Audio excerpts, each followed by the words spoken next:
ఎవరితో నేను కలపాలో, ఎవరిని నీ కొరకు ఏర్పరిచాడో నీకంటే బాగా ఎవరు తెలుసు అండి? దేవుని తెలుసు. కాబట్టి నువ్వు సర్చింగ్ చేసుకుంటూ కూర్చోవద్దు. భారత్ మ్యాట్రిమనీనా, క్రిస్టియన్ మ్యాట్రిమనీనా, ఏ మ్యాట్రిమనీని ఎత్తుక్కోవాలా? మనొకరు వచ్చి అన్నారు, బ్రదర్ టీఎల్టీలు అన్నీ ఉన్నాయి బ్రదర్ అని. థ్యాంక్ యూ, కానీ ఒకటి లేదు బ్రదర్. ఏం లేదన్న. బ్రదర్ ఫ్యూనరల్ సర్వీసెస్ ఉన్నాయి, మెడికల్ సర్వీసెస్ ఉన్నాయి, వాక్యమా సమృద్ధిగా ఉంది, ఒక్కటి మిస్సింగ్ బ్రదర్. ఏందని? మ్యారేజ్ బ్యూరో స్టార్ట్ చేయండి బ్రదర్. అంటే మ్యాచ్ హ్యాచ్ డిస్పాచ్ చేసాను బ్రదర్. మ్యాచ్ హ్యాచ్ డిస్పాచ్ ఎవడు చేయాలా? మ్యాచ్ హ్యాచ్ డిస్పాచ్ యెషయా గ్రంథము 34వ అధ్యాయం 16వ వచనం. పాపము కొంతమంది సర్చ్ పడి పడి పడి పాపం ఎవ్వరు దొరకట్లే ట్రై చేసి పాపం హీరో కట్ చేస్తే యాకోబు పాపం యాకోబుడు హీరోలోకి పోయాడంట. పోయి ఏం చేశాడు తెలుసా అండి? పోయిందే పారిపోయింది ఇంటి నుంచి. పారిపోయి ఏం చేశాడు? పోయి నీళ్లు మొత్తం అంతా అక్కడ బావి, పెద్ద బావి అడ్డంగా పెట్టారంట. బావి మీద మూత పెడితే ఈయన వెళ్ళి ఏం చేశాడండి? పెద్ద బావి మీద మూత తెరిచేశాడు. యేసు ప్రభు సమాధి మూత తెరిచినట్టు తెరిచాడు. తెరిచిన వెంటనే నీళ్ళన్నీ పోసి చేదు పోస్తూ ఉన్నాడట.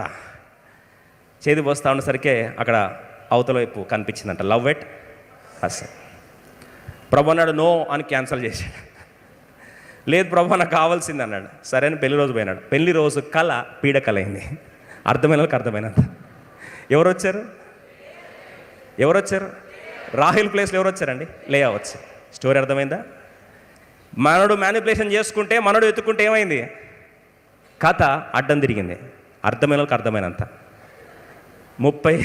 యెషయా గ్రంథం 34:16, ఐషా 34:16 కలిసి చదువుకుందాం, ఆరాధిస్తాం. ఐషా 34:16 కలిసి చదువుదామా?